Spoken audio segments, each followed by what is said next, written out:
नमस्कार. आजच्या व्लॉगमध्ये तुमचं स्वागत आहे.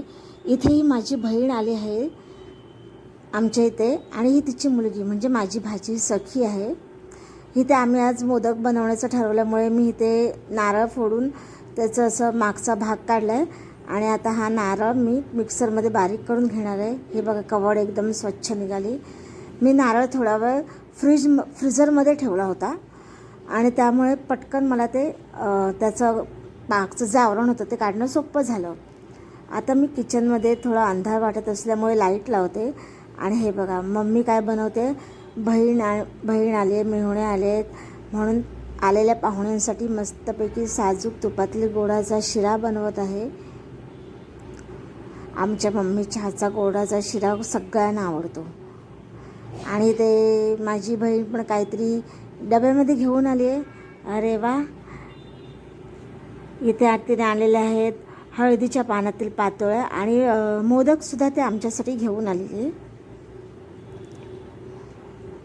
हा गुळाचा, कारण मला तर मोदक बनवायचे आहेत ना म्हणून मी गुळ साईडला काढून ठेवला. हे पहा तिचे मोदक. तिने पण खूप छान सुबक असे कळीदार मोदक बनवलेले आहेत. वरती छान केशर लावलेलं आहे. असे हे बहिणीचे उकडीचे मोदक, बहिणीने बनवलेले उकडीचे मोदक.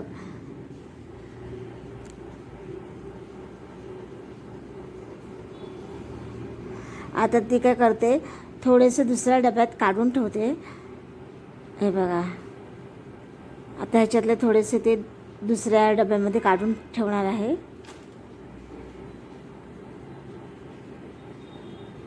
म्हणजे व्यवस्थित राहतील.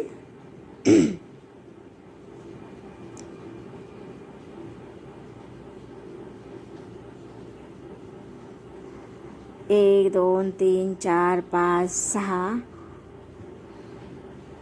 आणि हे हळदीची पानं असे हे तिने दुसऱ्या डब्यामध्ये काढून ठेवलेलं आहे.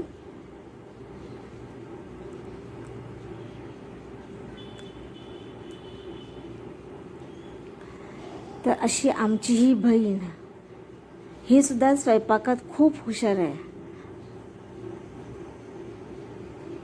हे बघा हळदीच्या पानातील पातोळ्या आणि हे उकडीचे मोदक.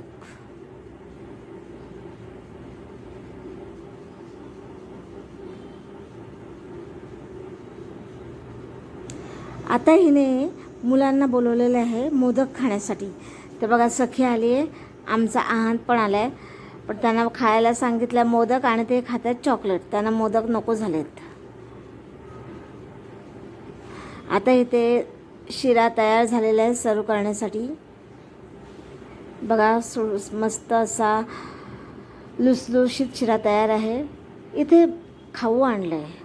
आता माझी बहीण राहते ठाण्याला, तर तिने जे ठाण्याच्या खाऊच्या दुकानातून काही खाऊ आणलं, जसं की केळीची वेफर, दही ठेपला असं काहीतरी खाऊ आणलेला आहे.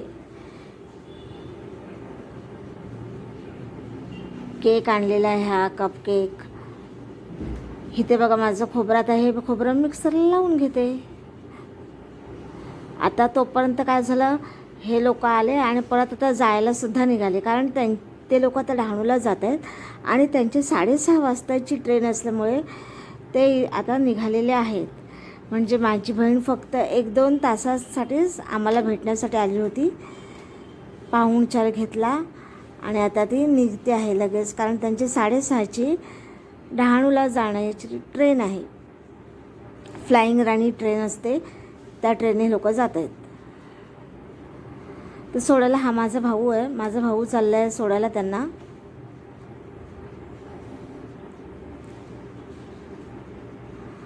सखी बाय बाय करते. बहीण चालली, लेक चालली सासरला, बहीण चालली सासरला. हा बघा विहान बघा काय चाललं आहे. तो तिच्या मागे लागला आहे, त्याला पण जायचं खाली सोडायला. तर हा आहान त्याला विचारतं जातो का खाली. तो बघा तो पण निघाला खाली जाण्यासाठी. दोघांची घाई चालली चपला घालण्याची आणि दोघेही आपल्या आत्तूला, आपल्या दीदीला टाटा बाय बाय करण्यासाठी, तिला खाली सोडण्यासाठी बघा कसे पळत आहेत.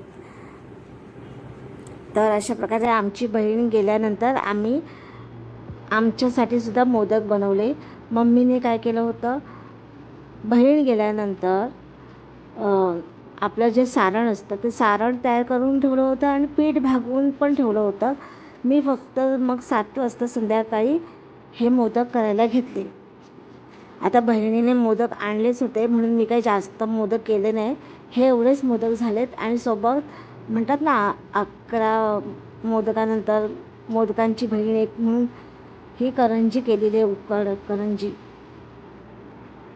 मम्मीने त्याला छान असं काय म्हणतात, मुरड घातलेली करंजी आहे ती. छान मुरड घातलेली बघा. मी मोदक बनवले आणि मम्मीने ते मुरड घालून मस्तपैकी करंजी बनवलेली आहे. तर असेही आमचे उकडीचे मोदक मस्त केशर लावून तयार झालेले आहेत. तर असा हा आमचा आजचा व्लॉग, म्हणजे माझी बहीण आली पण, म्हणजे आली काय आणि गेली काय. सोबत खाऊ आणला, मोदक आणला आणि आम्हीही सुद्धा हे असे घरचे मोदक बनवलेले आहेत. तर तुम्हाला जर हा व्हिडिओ आवडला असेल तर आपल्या चॅनलला लाईक, शेअर आणि सबस्क्राईब करा. थँक्यू.